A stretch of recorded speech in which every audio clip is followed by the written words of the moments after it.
Gideon is a popular but useless loser who gets kicked of the hero's party and decides to live ordinarily. However, everything changes when he reveals he's actually an overpowered gigachad who claps everyone and bags the princess. For 3 years, Gideon was part of the hero's party, alongside his sister Rudy, who was the strongest hero. While everyone else had strong, flashy skills that they got at birth, Gideon had the blessing of a guide, which he used to provide support.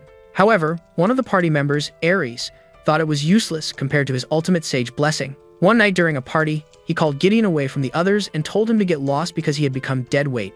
Gideon tried to argue at first since he didn't want to leave Ruti, but Ares was a dedicated hater and claimed that even Sakura would have been more useful than him. Not wanting to ruin his reputation and make Ruti panic, Gideon asked him to tell the others that he'd gone scouting before disappearing to get milk. After leaving there, he ended up in a small town called Zoltan.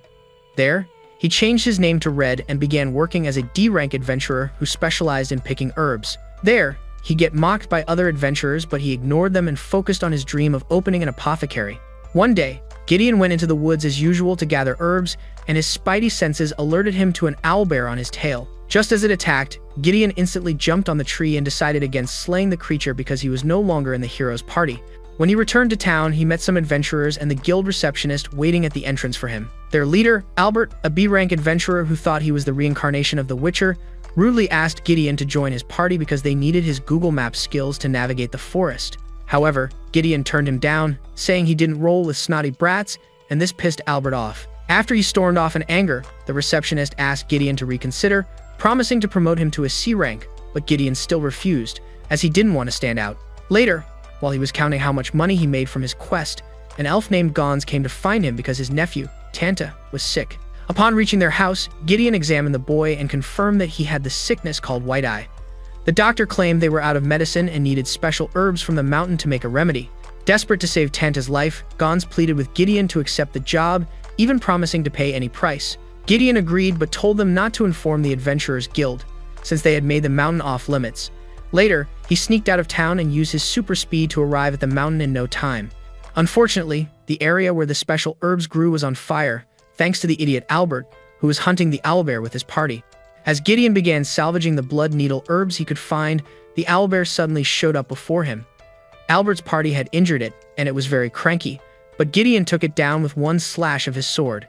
Minutes after he left, Albert's party found the owlbear's body and began celebrating, thinking their attacks had led to its death. Although Albert realized it wasn't his strike that dealt the finishing blow, he took the credit nevertheless. At the same time, Gideon had returned to Gons's place where the doctor used the herb to successfully make the remedy.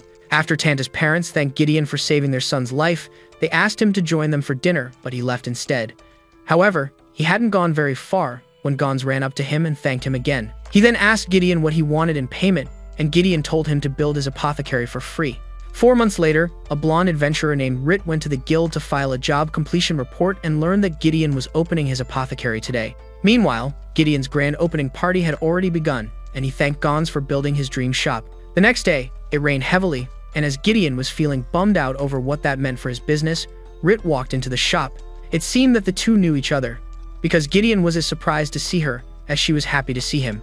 Afterwards, as the two sat down to drink tea, Gideon asked Rit why a princess like her was working as an adventurer in a no-name town. Rit explained that some people favored her over her brother for the throne, so she left to prevent a succession war.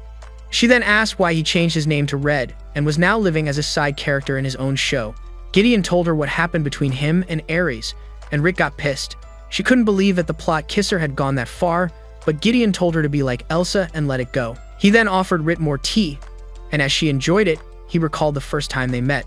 It was several years ago in a border town in the south of the Loggervia kingdom. He and the rest of his party were in a tavern discussing the recent movements of the Demon Lord's army when a drunk guy named Durer started harassing Rit. To their surprise, Rit flipped the guy onto his back and held her blade dangerously close to his neck when he tried to use magic against her. Terrified, Baldelox ran off, so Rit turned her attention to the hero's party, telling them that her kingdom didn't need their help to defeat the Demon Lord's army.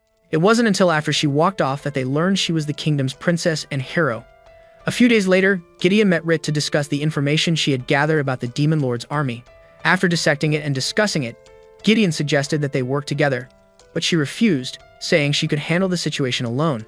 Seeing her resolve, Gideon stopped pushing the agenda and offered her some cookies, which she praised after eating them. Sometime later, the hero's party had a war meeting with Rit and her people. During the meeting, one of the officials lamented the fact that their food supply would soon run out. Rit then revealed that she had located a mountain fortress where the Demon Lord's army had been storing food. She proposed a carefully laid out plan for them to obtain the food, and her master, Lord Gaius, agreed. However, the plan went south when Gaius turned out to be a traitor and ambushed Rit with the demons. When Rit tried to avenge her fallen comrades, she was knocked down and would have been unalived if Gideon hadn't shown up. Gaius, or rather, Shissenden, then reverted to his demon form, and while they were fighting him, Rudy arrived and finished him off. Days later, Gideon visited her in her chambers because ever since the ambush, she had locked herself away, blaming herself for the deaths of her comrades. Gideon allowed her to cry and pour her heart out, and when she finished, he tapped into his inner Irwin. His words reached Rit, and she finally agreed to leave her room and join them at the front lines. Back in the present, Rit suddenly asked Gideon if she could stay and work with him, which surprised him. When he asked how she would handle working with him and still be an adventurer, she said she would retire from adventuring. He immediately tried to convince her not to make such a drastic decision, but Rit remained adamant. She assured him that with her around, his business would thrive and asked if he had any original creations of his own. In response, Gideon showed her 2 containers. The first held a potion that would multiply any potion added to it. Upon hearing this, Rit asked if his brain cells were on vacation and pointed out that if he put such a potion out, the existing potion market would crash.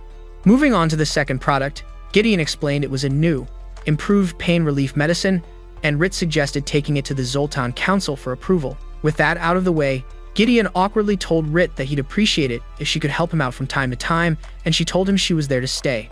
Later, while the two were having dinner, Rit talked about the things she wanted to buy for Gideon's house. Initially, he was confused about why that was, until she revealed she was moving in, leaving him completely shocked. Meanwhile, in a desert somewhere, Ares returned to the hero's camp with an assassin named Tis, whom he had brought as Gideon's replacement. After Danon and Theodora, the other party members, introduced themselves to her, Rudy came out of the tent and did the same. She also made it clear to Tis that she was her boss and not Ares, and then announced that they were going to look for the former Demon Lord's weapon. The next morning, Gideon woke up before Rit and was blessed by the sight of her melons. However, he quickly rushed downstairs to prepare breakfast to stop his tool from becoming a hot rod. Rit came down while he was doing this, and after making small talk, they sat down to eat. While eating, Rit told Gideon she wanted to get some art pieces to make the place look livelier and a new bed, because the one he had would send her to a chiropractor if she slept in it again. She also talked about them visiting the council to get his drug approved and told him how much she was willing to accept as her monthly pay. The amount was too little for someone of her class, but Gideon realized that Rit had decided to move in, so he didn't have to worry about paying her a large salary. Later, the two went into town to run their errands, dropping by the furniture store first. Storm, the store owner, wasn't too happy to see Gideon, but when Rit said they were there to buy a bed because she was moving in with Gideon, his attitude changed. He congratulated them, believing they were about to get hitched, but Gideon set him straight and asked why he had never been this nice to him whenever he visited his store alone. Storm told him it was because he was a cheapskate who haggled too much, and Gideon couldn't argue, as it was the truth.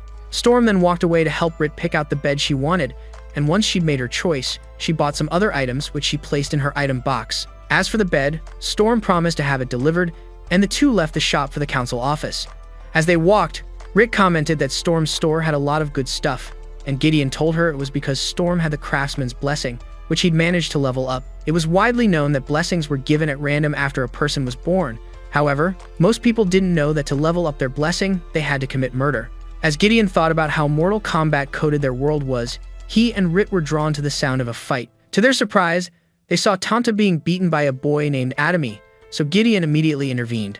In response, Ademi angrily threw a rock at Gideon, telling him to buzz off, but Gideon blocked it with his sword. He then told the boy that with his skill, he ought to be out fighting monsters and not beating up those who were weaker than him. Upon hearing this, the boy called Gideon a fool and ran off with his buddies, so Gideon went to check on Tanta. Tanta assured him he was fine, then introduced him to his friend, Al, who had injured his knee in the fight. Just then, Rit walked up to them, and Tanta asked why she was there with Gideon. Rit said they were good friends, and when she mentioned that they were living together, Tanta expressed shock, saying that he didn't know Gideon was well versed in the art of rizzing. Afterwards, Gideon treated Al's injured knee, and Rit asked the boys what had caused the fight earlier. Tanta explained that Ademi had attacked them unprovoked while they were playing, and Gideon told him it was because the boy was developing his blessing. It turned out that when a person begins developing their blessing, they also undergo behavioral changes, and Al suspected that Ademi had the Bar Brawler blessing. The boys grew troubled upon hearing this, and Al said he didn't want a blessing. Tanta immediately cautioned him not to say that lest he earn the wrath of the church elders, but Gideon understood why he'd said that and asked if Al knew what his blessing was. Al answered that he had, revealing that he had the weapon master blessing, and Gideon was impressed, as the skill allowed one to master any weapon they wielded easily. Al already knew this and said he was afraid that he'd turn into a violent person like Adami, but Rit assured him that it would never happen. When she finished her pep talk, Gideon added a few things to what she said, and Al thanked them before rushing off with Tanta. A little while later, Gideon and Rit arrived at the council office, but the man in charge of approving new items dismissed them without hearing their explanation. Having no choice, the two decided to go over his head and meet with the guy's boss. The boss told them they had come at the wrong time because they were currently dealing with a problem. It so happened that a drug which had been approved a month ago was being sold on the black market and was now the new opium. The guy they met earlier was the one who approved it, so the angry townsfolk had been coming for him nonstop, which was why he treated Rit and Gideon the way he did. However, the boss agreed to approve Gideon's new drug because it was Rit who brought the request to him. When they returned home, Gideon prepared lunch for them, and while they ate, Rit praised his culinary skills again. This praise suddenly gave Gideon the idea of creating a nutritional supplement, which he baked into cookies. The next day, Rit wandered around town, offering free samples of the supplement cookies to anyone who agreed to try them. Gideon stayed at the store and tended to customers who came in to buy his remedies. He also offered them free samples of the cookies, and after they tasted them, they helped him spread the word. In no time, the cookies were sold out, and an excited Gideon effortlessly hoisted Rit into the air as he thanked her for giving him the idea. Rit grew flustered at his praise and said she was happy she could be there to help. Days later, in the heroes' camp, an angry Danon said he was going to look for Gideon because they needed him to find the former demon lord's weapon. Ares panicked upon hearing this and tried to convince Danon not to do it, but Ruit came out of the tent just then and permitted Danon to search for her brother. Ares was shocked, but Rudy gave him no explanation and returned inside. Danon then asked Theodora whether Ares might have unalived Gideon, and she told him that Yarandala, Gideon's friend, had suspected that. However, Theodora believed Ares was too much of a wimp to have done that, and Danon agreed with her. Another day, while Rit was out, Albert came into the store and mocked Gideon for opening a small store, but Gideon told him he was content with his life now. Albert laughed at this and said he hadn't expected anything less from a lowlife like Gideon. Suddenly, he stopped laughing and asked Gideon if he was the one who slew the owlbear. Gideon denied it, but Albert knew he was lying and pointed out that the blade that ended the owlbear's life was blunt, just like Gideon's bronze sword.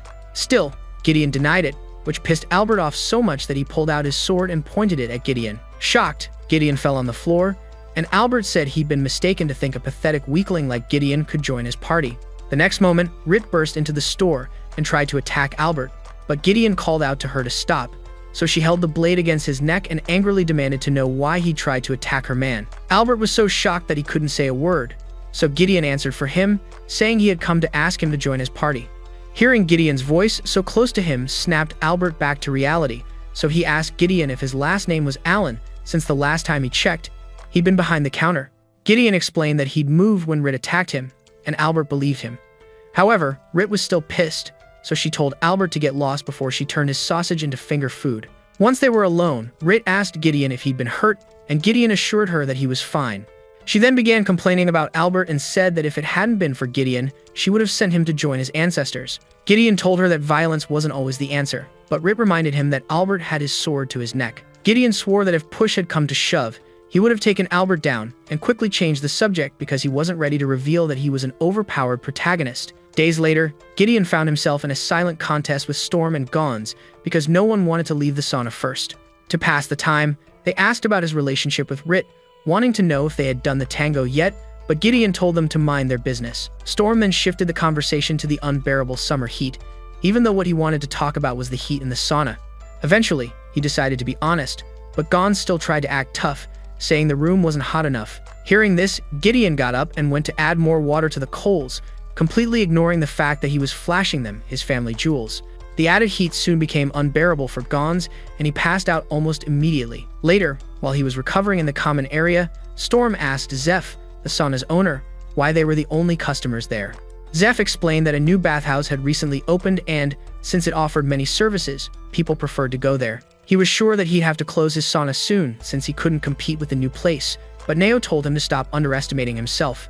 She also declared that his sauna would be the only sauna she would visit as long as he lived and demanded that he give her a glass of beer. That evening, Nao and Tana visited Rit and Gideon, and while they discussed ways to help revive Zeph's business with Rit, Gideon brought them some tea, The unique aroma of the tea caught Tanta's attention, so he asked Gideon if he put something in it.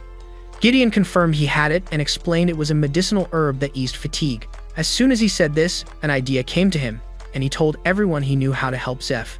The next day, he and the girls visited Zeph with a bag of herbs, and Gideon told the old man that it was the key to reviving his business. He explained that whenever wild elves fell ill, they would seal themselves in a cave and boil herbs.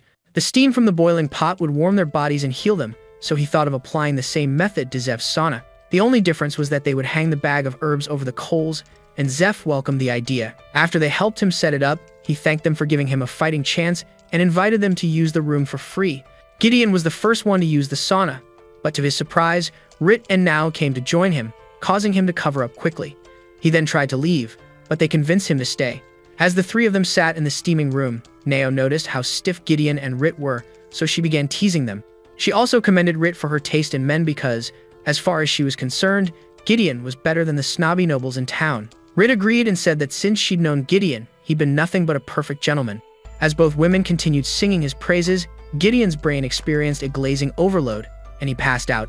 Later that week, Zeph's customers returned, and once again, Gideon found himself in another competition with Storm and Gons. This time, Nao barged in to scream at them to come out of the sauna, but it was already too late because Storm passed out from the heat. Days later, some mafia-coded guys dropped by Gideon's store before he opened for business. Their leader, Galatine, was a senior official at the Adventurers Guild, and he told Gideon that they wanted to speak with Rit. Gideon told them they would have to wait until the store opened, and even though they didn't want to, they agreed. A little while later, they finished setting up, and Rit went outside to speak to the men. However, one of the men, a member of the Thieves' Guild, came into the store and offered Gideon an elven coin in exchange for Rit. He also promised to get him as many women as he wanted, but Gideon told him that none of those things were worth exchanging Rit for.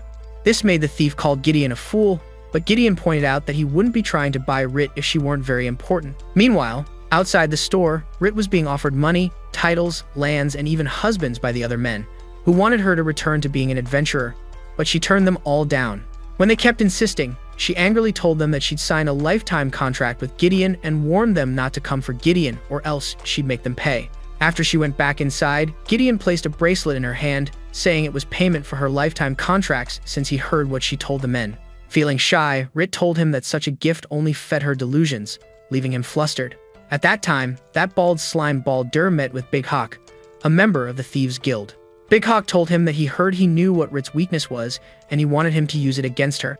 It turned out that Rit's unexpected retirement not only affected the adventurers but also a lot of other guilds, including the Thieves' Guild, and they all wanted her to return.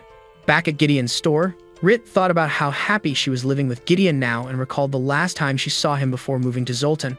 It was during the time they were trying to rid her kingdom of the Demon Lord's army, and they had to go to a neighboring kingdom to ask for help. However, to avoid running into the enemy, Gideon suggested that they travel through the bewitching woods, and to do that, they needed a guide. This guide turned out to be Yurendrala, and Rit was immediately hit with jealousy when she saw how chummy the elf was with Gideon. She had the Singer of Tress blessing, which allowed her to talk to Tress, and Gideon felt it would be helpful to them in the bewitching woods. He asked Theodora and Danon to stay behind and guard the village where they were staying, while he and the others went on ahead. Just then, he noticed that Ares was missing, so Rudy pointed towards where he was standing with some mercenaries. He had hired them to help with the mission, and even though Gideon didn't trust them, he didn't say a word. A little while later, they set off into the woods, and Rit stayed at the back of the group because she couldn't bear to be near Yurendrala and Gideon. When she began scolding herself for being jealous, she noticed Rudy staring at her, but the girl didn't say a word. At that moment, Gideon turned around and asked Rit if she was doing okay, and the girl responded like a true tsundere. Yurendrala came to her and suggested they go to the river to bathe. Rit tried to refuse, but the elf didn't give her the chance and began pushing her towards the river.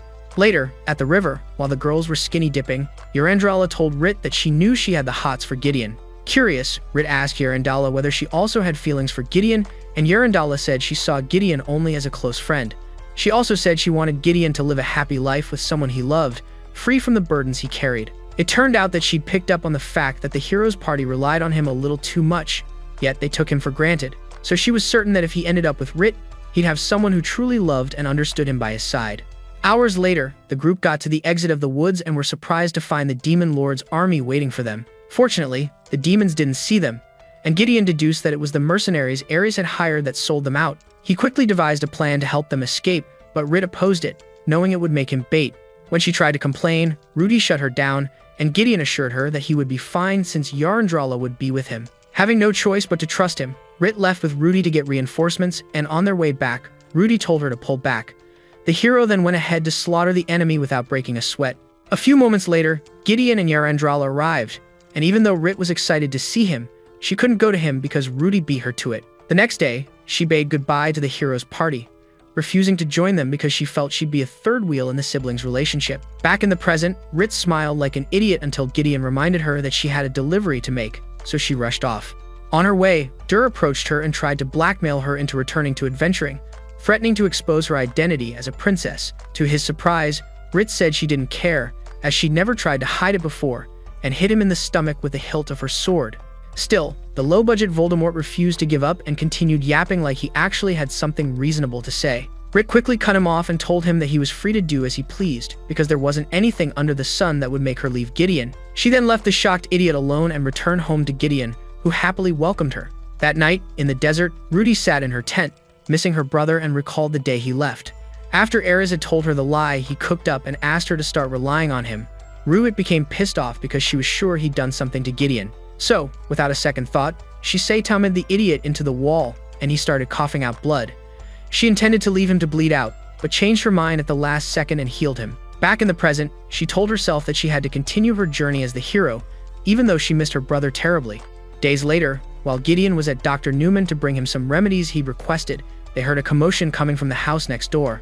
When they went to investigate, they found an unconscious man lying on the floor in a pool of his vomit. Newman quickly rushed in to check on him and said he had never seen such a reaction before, so Gideon handed him a bottle of blue antidote.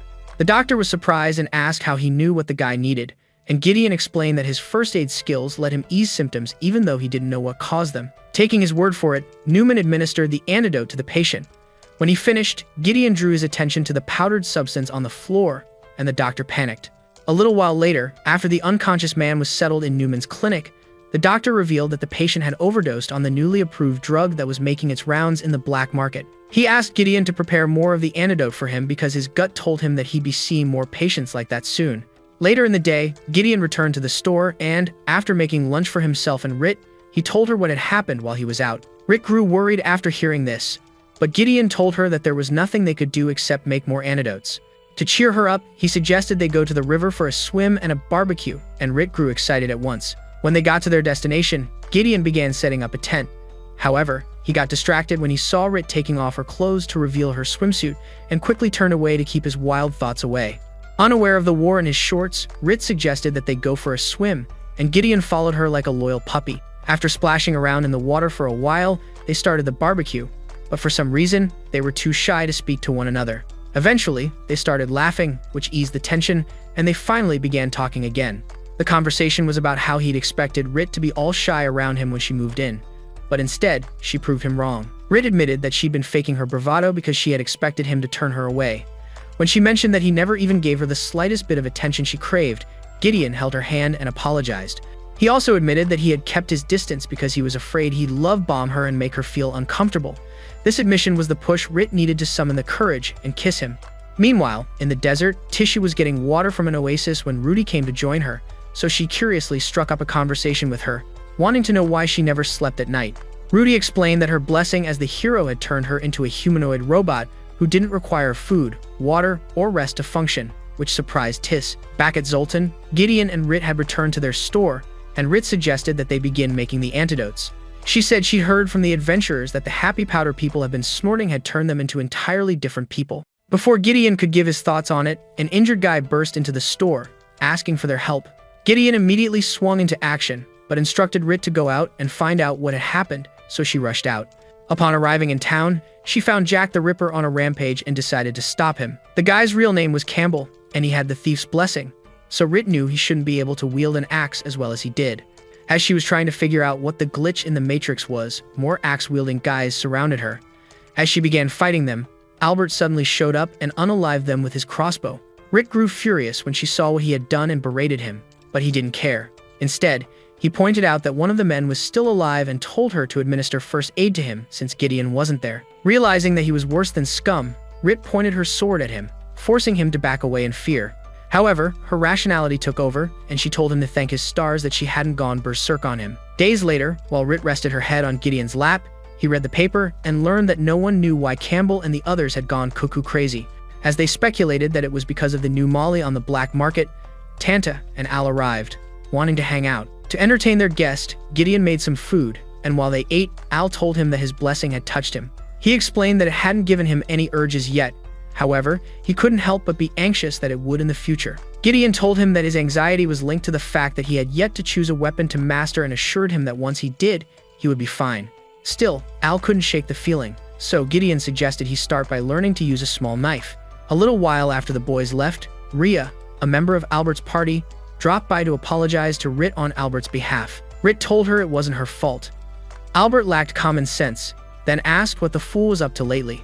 Rhea revealed that he'd been taking on quests after quests and often snapped at them when they fell short of his expectations. Gideon didn't say anything, but he knew Albert was being that way because of his champion's blessing, which pushed him to want to achieve great things. When Rhea voiced her fear that Albert might leave the Down, Gideon assured her that it wouldn't happen because the guy knew he wouldn't make it anywhere else. Elsewhere, Danon was approached by a guy named Bui, who suggested they work together to find Gideon since he was also searching for him. Back in Zolatan, a storm was brewing, so Gideon and Rit closed all their windows and sat down to enjoy some milk and honey, which Gideon said was Rudy's favorite. At the mention of his sister, Rit wondered how the hero and her party were doing, and Gideon confirmed that they were doing okay. Talking about his sister made him recall the time they had sought shelter in a town hall during a storm. While they were huddled up together, Rudy asked if Gideon would stay with her forever. Gideon said he couldn't do that because he was leaving to become a knight so he could get stronger and protect her from harm. Back in the present, someone knocked on the door, and when Gideon opened it, he was shocked to find Newman carrying an injured Al. A little while later, Al woke up in Gideon's bed, screaming, and revealed that Adami had come over to his house and attacked his parents with an axe. Immediately, Gideon and Newman rushed to find them and were relieved to discover that they were still alive. The next day, it was found that Adami was missing, so the angry townspeople protested outside the captain of the guard's house, demanding that he produce his son, but Moen didn't come out to address them. As the symbols of the protest, Al's parents moved into Big Hawk's mansion, but entrusted Al with Gideon instead of taking him with them. After lunch, Al suddenly asked Rit to teach him how to wield a sword, and she agreed. The two then went outside to begin their first lesson, and after a few hours of training, Rit took a coffee break. As she and Gideon talked, she brought up her former master, as she wondered if she'd be able to impact the knowledge he gave her on Al. Gideon assured her she could, and as they tried to have a moment, Gons and Now came running towards them. It turned out the town guards had forcibly taken Tanta away while he was playing and refused to let anyone see him. Gideon and Rit then went with Al to see Galantine and asked him to request a joint inquiry with the guards, so they could be present when Tanta was being questioned. Galantine wasted no time signing the request, and when they took it to Moen's place, the man agreed to grant them an audience. Inside, Tanta was brought to them, and after he reunited with his father, Moen apologized for the way his men handled things. Gideon then asked why Moen had asked for Tanta to be brought in for questioning, and Moen explained that it was because he also didn't know where Adami was. When he mentioned that his men didn't believe that Al had seen Adami at his house, Al angrily assured him that he had seen correctly. Moen didn't argue with him, but said that something about the incident made him feel that it was staged. Al tried to dispute this, but Tanta suddenly spoke up, saying he, too, believed Adami was innocent. It turned out that Adami had sought him out to apologize to him after he beat him up the other day and explained that he'd been struggling with his blessing. He didn't like how it had turned him into a violent person when his dream was to become a town guard. Tanta said that before Adami left, he promised he wouldn't hit anyone again for no reason, and Al didn't know what to say anymore. Mian then asked to speak with Gideon and Rit in private, so Gideon asked Al to go home with Tanta and his father.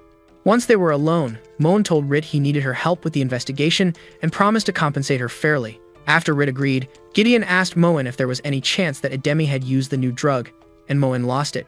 He swore that Ademi would never do such a thing, but Gideon told him to stop thinking like a parent. He pointed out the similarities between this case and the one with Campbell, but Moen still refused to accept it. Curious, Gideon asked whether the drug could change a person's blessing, and Moen said he'd heard something like that. Meanwhile, Al was alone in Gideon's store when Godwin, one of Big Hawk's men, walked in to speak with him. A little while later, Gideon returned home alone and explained that Rit wouldn't be back for a while. Seeing how disappointed Al looked, Gideon offered to train with him and pulled out a broom from the tool shed. Al thought he was nuts for doing so, but realized how wrong he was when Gideon knocked him to the ground shortly after they started sparring. He then gave him his first lesson of the day, explaining that one had to master the basics of combat before anything else. Afterwards, they continued sparring until nighttime, and Al curiously asked Gideon why he was still a D-rank adventurer when it was apparent he was very skilled. Gideon told him it was because he wasn't like those other shonen protagonists who were obsessed with powering up and leaving their mark on the world.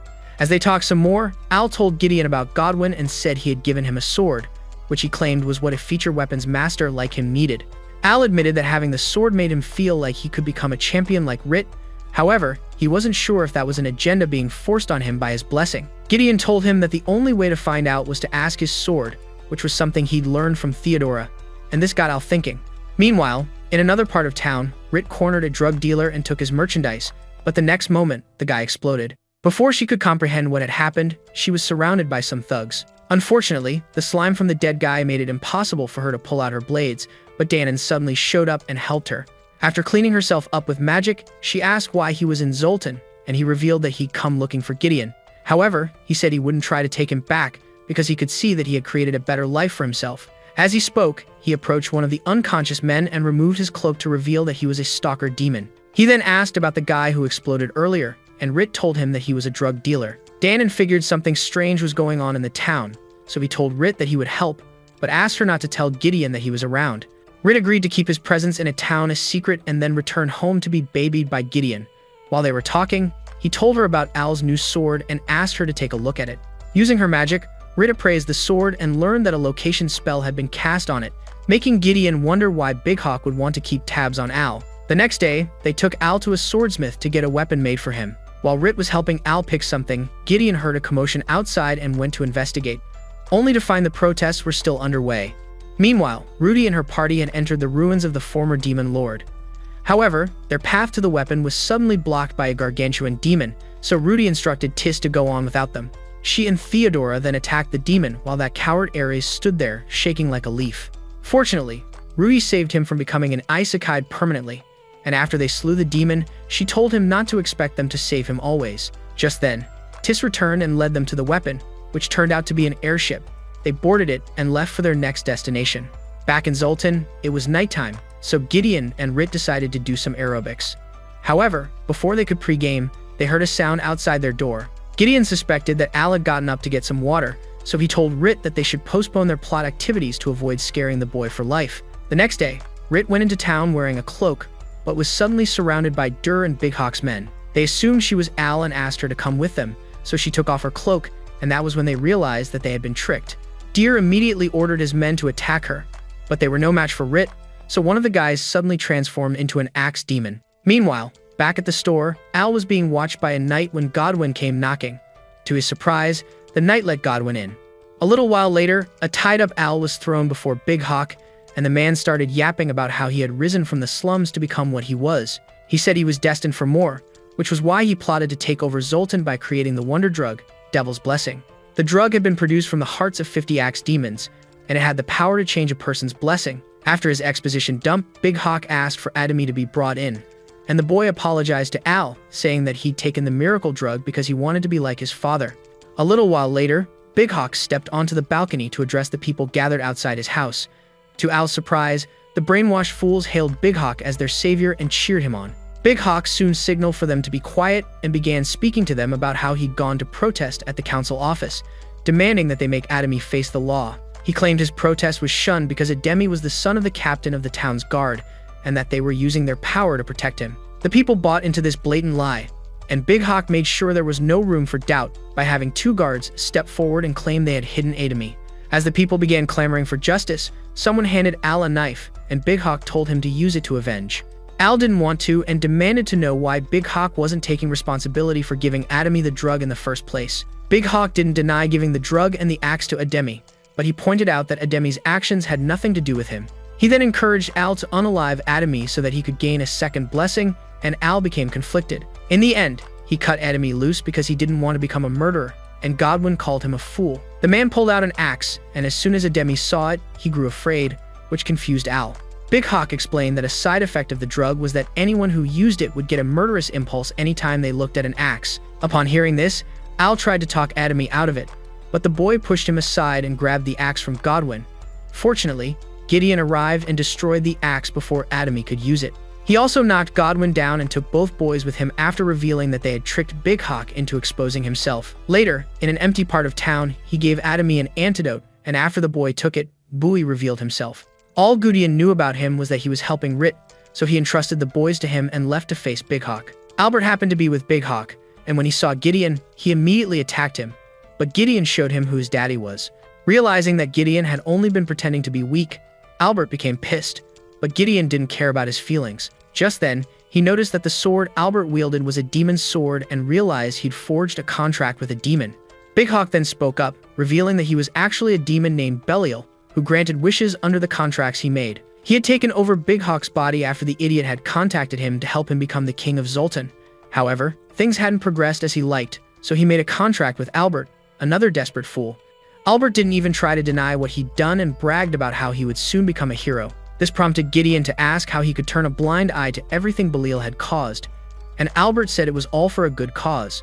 He claimed it was to push the people of Zoltan to join the fight against the Demon Lord and asked Gideon to join forces with him. According to him, Gideon also had what it took to become a hero, and if they worked together, they could achieve great things. Just then, the guards arrived, and Gideon told Albert that he wasn't interested in becoming a hero, which shocked Albert. Galatine then spoke up, saying that Albert was a fool for underestimating the people of Zoltan.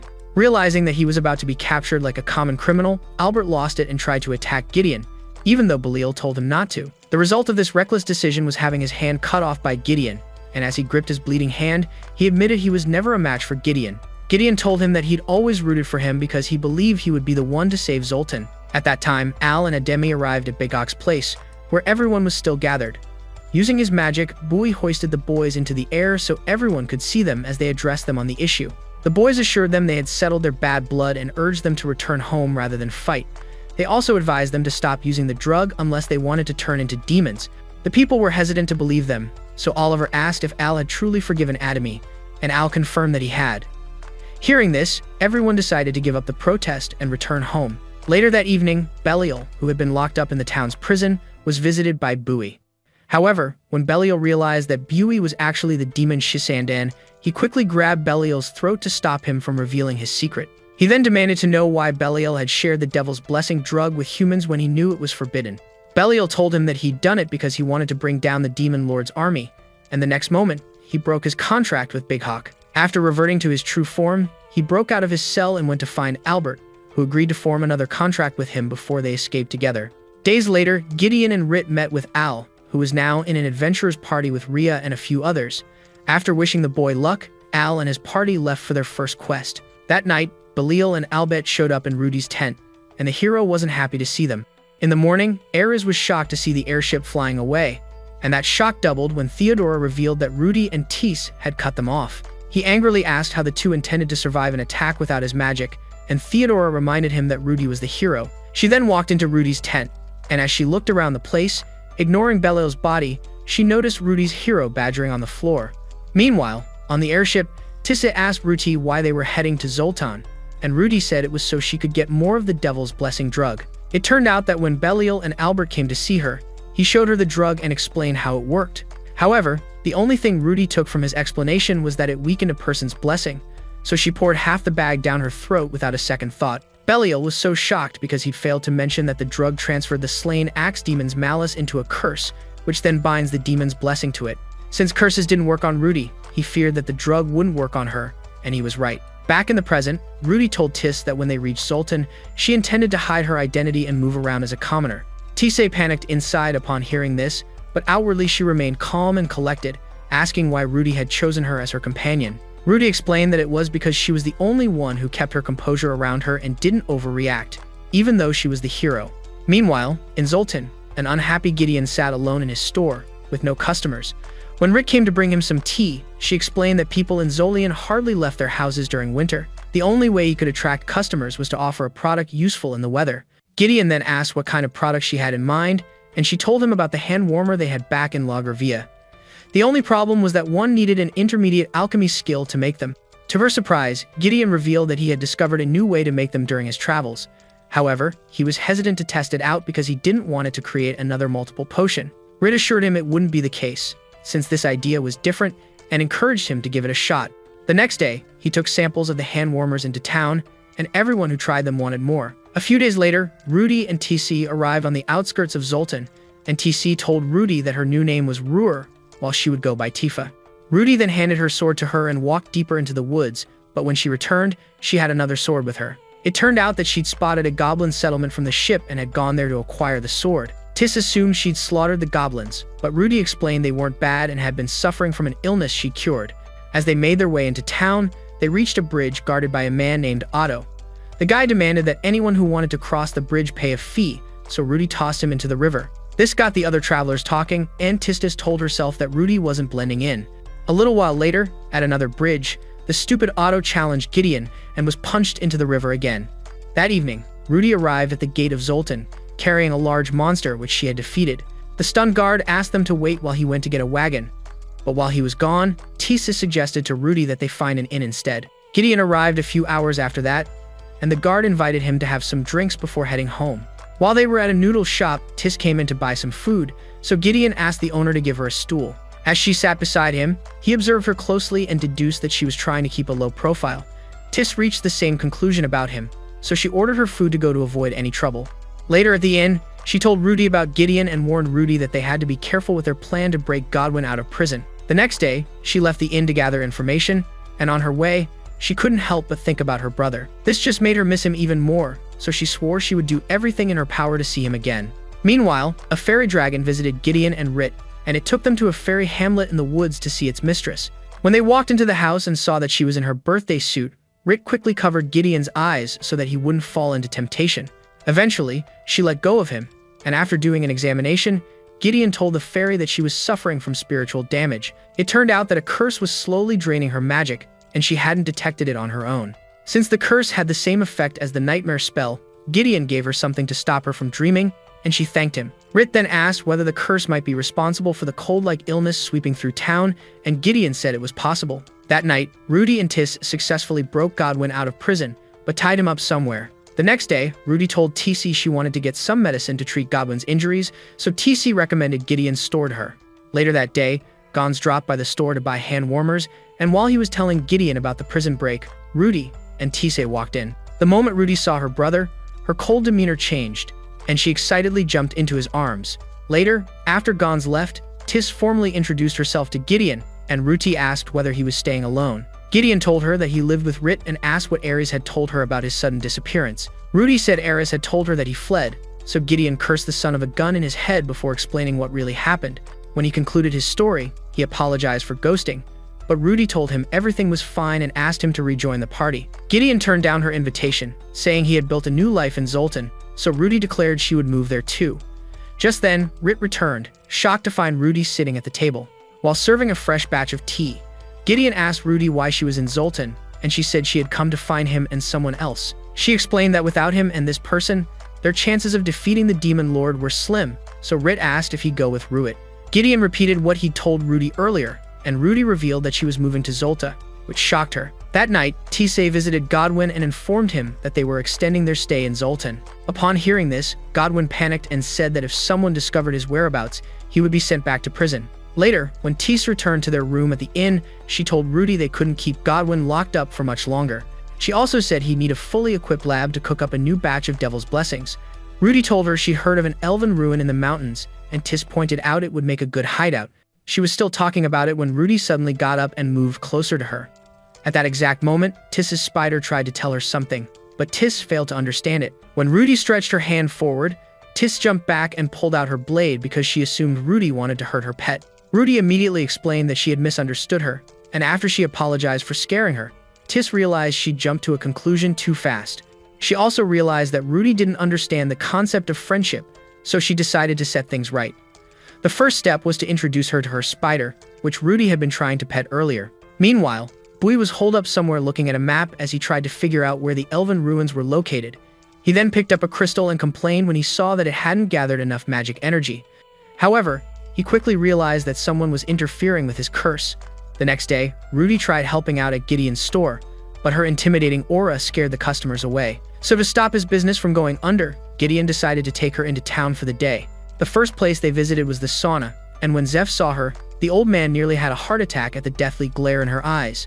Gideon quickly explained that she was his sister, so Zeph apologized for making her feel unwanted. When she walked into the sauna, all the ladies were shocked because this chick walked in wearing nothing but her confidence.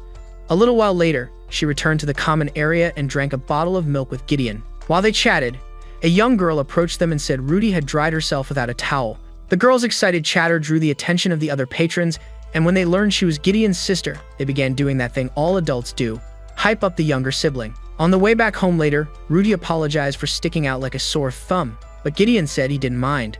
It turned out that he enjoyed showing off his awesome sister and was proud that everyone had acknowledged her awesomeness. Meanwhile, on a boat somewhere, Ares had completely lost his marbles as he kept trying to track Rudy down. After he walked off, Theodora woke Albert and, as they talked, promised to buy him a prosthetic hand when they reached their destination. At the mention of his hand, Albert told her that the man who chopped it off was the strangest person he'd ever met. He said he couldn't understand how someone as powerful as him hadn't become a champion. Theodora reminded him that everyone had the free will to choose the kind of life they wanted to live, regardless of their blessings. Back in Zoltan, Gideon served milk and honey to the girls and even gave Thesis Spider some sugar water. He then suggested the girls bathe before returning to the inn, and Rudy asked if she could take one with him. Gideon reminded her that they were past that age, so she requested Rit to bathe with her instead. Tease excitedly asked if she could join them and showed them the journal in which she documented every place she bathed before. A little while later, as the three girls relaxed in the bath, Tissi kept a watchful eye on the other two because she didn't trust them not to fight over Gideon. Surprisingly, the two had a civilized chat, and Rudy even shared the story of the first battle she ever fought. She'd been a lot younger then, and had tried to save a girl around the same age as her from an owlbear. Unfortunately, the owlbear had been stronger than her, despite her blessing, and when she felt she was going to die, she called out for her brother. Gideon had arrived almost immediately, and after slaying the monster, he apologized for coming late and comforted her. After telling her story, Rudy told Rit about how growing into her blessing had affected her emotions and her ability to express them. She also admitted that the reason she always glared at Rit in the past was that she was jealous that Rit was getting closer to Gideon. Just then, Rit noticed Rudy crying, and Rudy admitted she didn't want to be the hero. Her words moved Tis and Rit, so they silently agreed to save her from her so-called fate.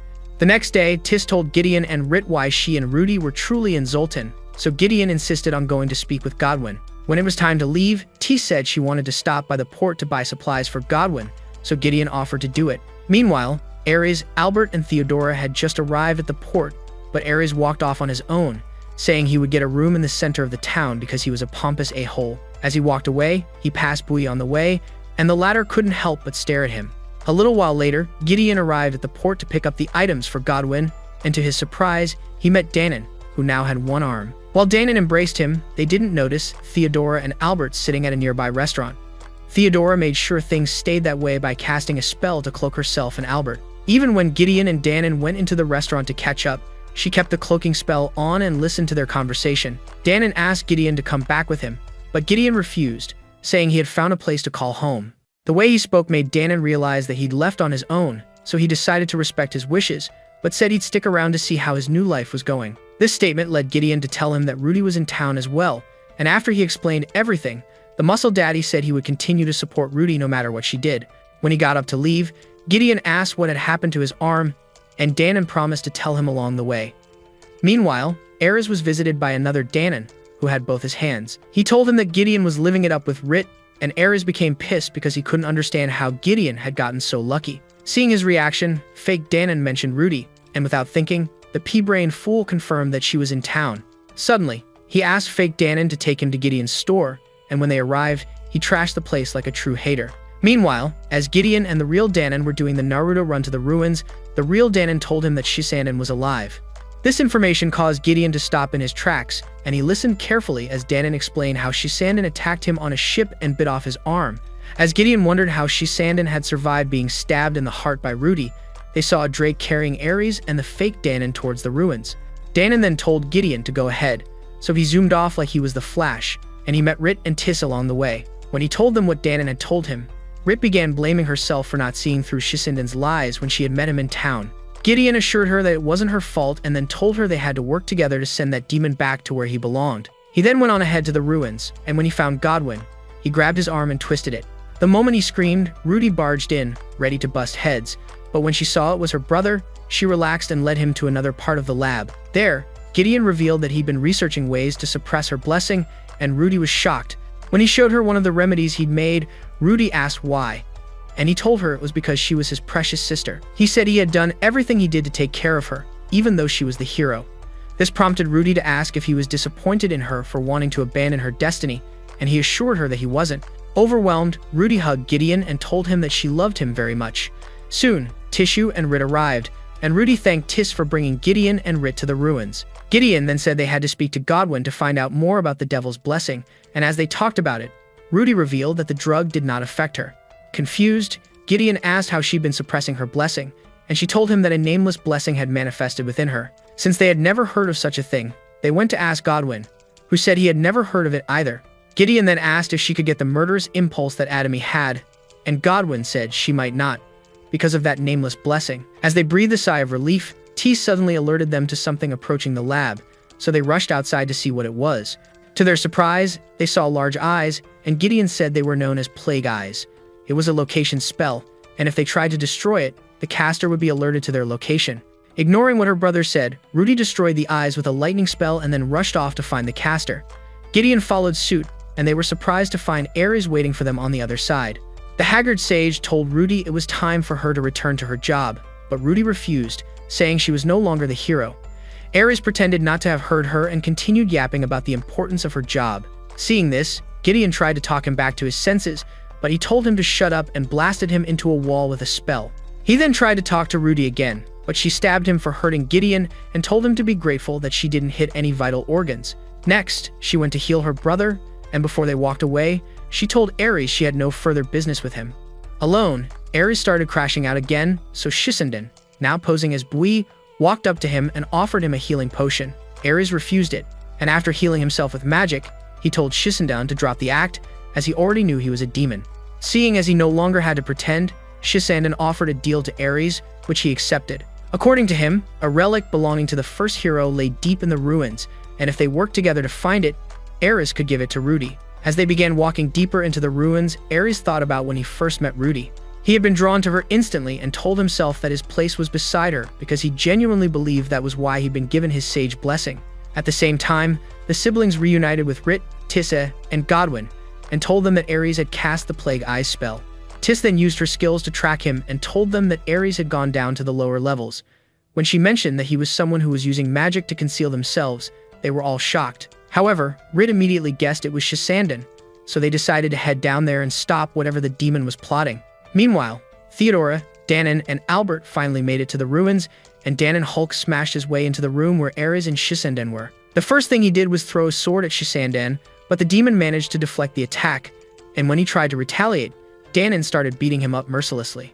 Unable to fight back, Shisanden asked Ares for help, and the stupid idiot actually zapped Danon. This allowed Shisanden to stab Danon and hit him with an explosion, but Danon remained standing. Seeing this, Shisanden acknowledged Danon's strength. However, he was done playing the victim, so he reverted to his human form.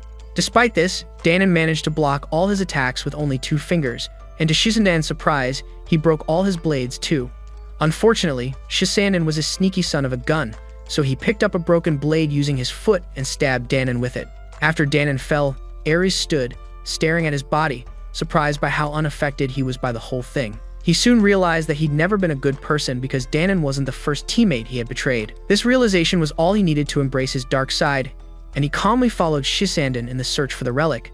When Shisanden opened the golden case inside the room, Ares was shocked to see that it had 5 holy demon slayers when it was believed that only one existed. Shisanden explained that Rudy's holy demon slayer was a replica of the swords wielded by the first hero, the Sacred Avengers.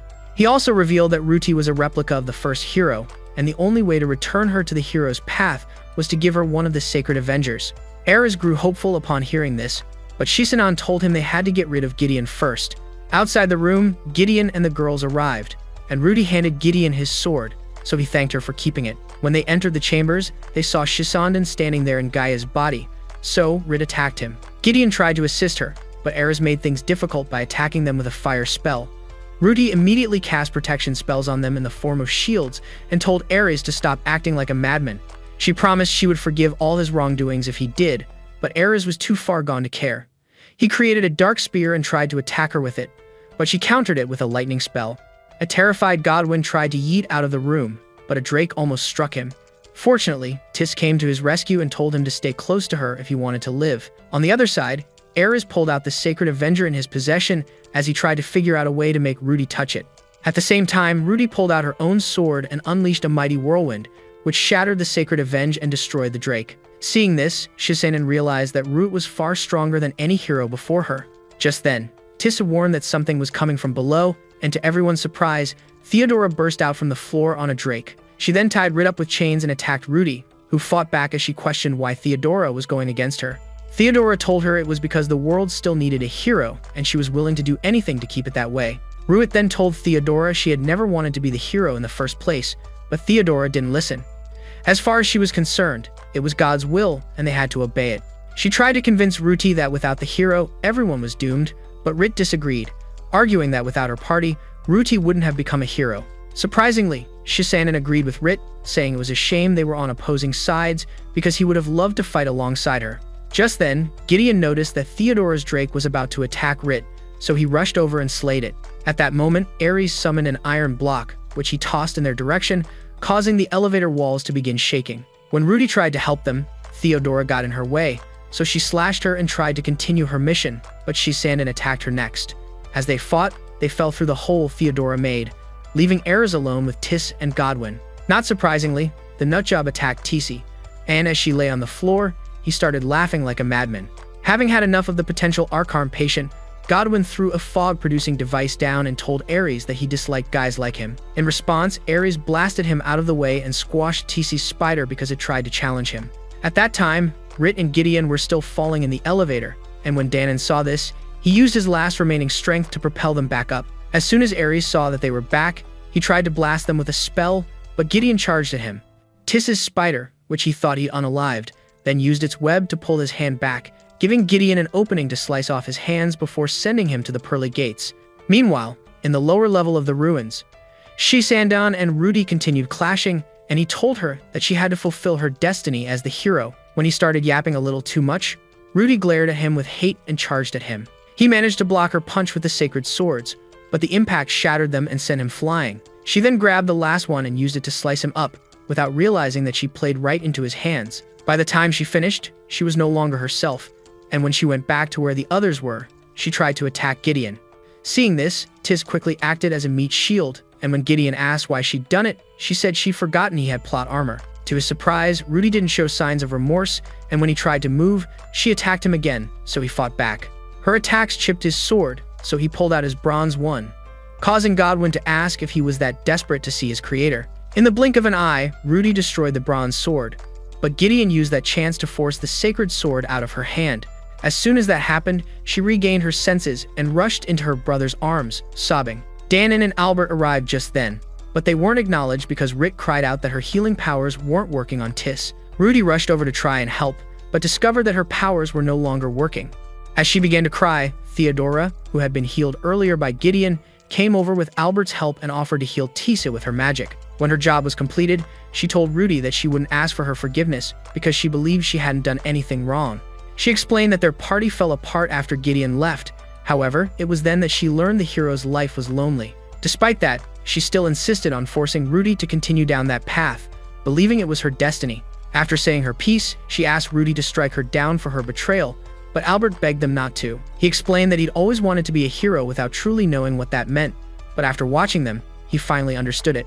He said Theodora was a true hero because she had fought for the world she believed they deserved and begged them not to hold it against her. Danon laughed at this, but the next moment, Tissue woke up, so everyone's attention switched to her. Rudy immediately apologized for hurting her and then told Theodora that she would live the rest of her life as a normal person. However, if there were anyone suited for the role of hero, it would be Theodora because she fought bravely for the world.